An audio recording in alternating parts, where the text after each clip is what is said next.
আসসালামু আলাইকুম ওয়া রাহমাতুল্লাহি ওয়া বারাকাতুহু। আমার সকল বন্ধুদেরকে জানাই আমার পক্ষ থেকে আন্তরিক শুভেচ্ছা মোবারকবাদ। বন্ধুরা, দেখতে পাচ্ছেন এই যে আমি যে মাজারে এসেছি, এটা হচ্ছে মিসকিন শাহ রহমতুল্লাহ আলাইহির মাজার।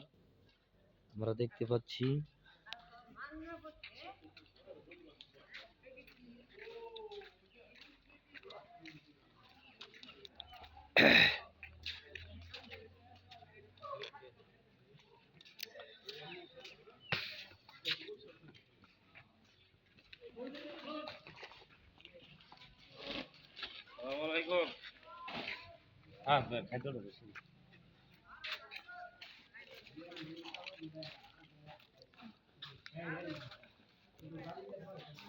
অনেক পুরনো একটি মাজার,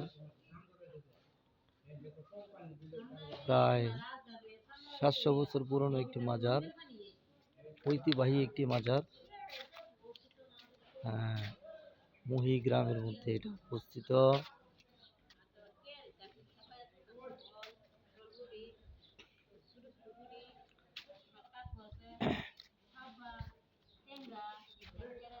আমরা দেখতে পাচ্ছি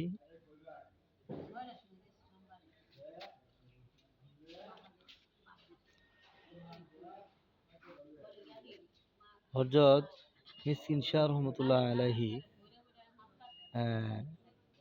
যে কয়জন বাংলাদেশে যে 360 আউলিয়া যে এসেছিলেন, তার মধ্যে তিনিও একজন। তো তিনি এখানে এসেছিলেন দিন প্রচারের জন্য, অর্থাৎ ইসলামকে প্রচার প্রসার করার জন্য। তো এখানে তিনি অনেকদিন যাবৎ অবস্থান করেন। পরবর্তীতে তিনি যেটা বুঝতে পেরেছিলেন যে এখানে যদি আমি থাকি তাহলে হয়তো বা শিরক হতে পারে। কেউ মাজার ভিত্তিক যে আমাদের যেটা না করার জন্য আদেশ করেছেন সেটা বেশি হতে পারে। তিনি এটা বুঝে তিনি এখান থেকে পরবর্তীতে চলে যান। পরবর্তীতে এখানকার কিছু সংখ্যক তার ভক্তবৃন্দ তারা এটাকে মাজার হিসেবে বানিয়েছেন, দেখতে পাচ্ছেন। আসলে মিসকিন শাহ রহমতুল্লাহ আলাইহি এখানে তিনি নাই। তো তিনি কোথায় গেছেন এটা কেউ বলতে পারবে না। আমরা যতটুকু ইতিহাস পড়েছি, এখানে মিসকিন শাহ রহমতুল্লাহ আলাইহি তিনি কিন্তু এই মাজারে নাই, কিন্তু তার কিছু ভক্তবৃন্দ, তার কিছু আশেগান তার স্মরণে তাকে মহব্বত করে এখানে তার কিছু একটা মাজার বানিয়েছেন তার স্মরণে।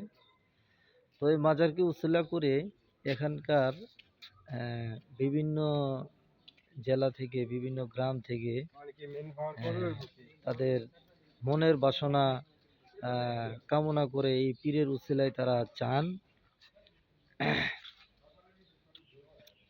যে আল্লাহ পাক রব্বুল আলামিন যেন এই ওলির উসিলায় যাতে তাদের মনের বাসনা পূর্ণ করেন। এই জন্য তারা বিভিন্ন সময় বিভিন্ন অবস্থায় তারা এখানে মাজারে এসে তারা অনেক কিছু আসেন আশা করে। আমরা দেখতে পাচ্ছি মাজার।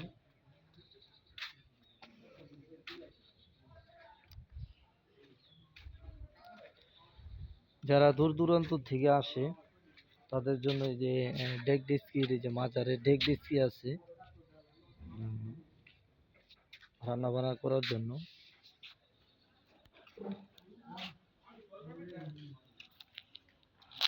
তো আমার জন্য সকলে দোয়া করবেন। মাজারের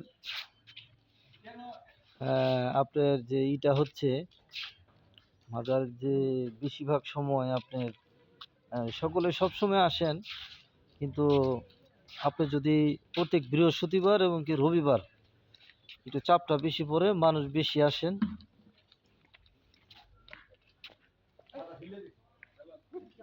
আসসালামু আলাইকুম রহমতুল্লাহ। সকলে আমার জন্য দোয়া করবেন। ধন্যবাদ।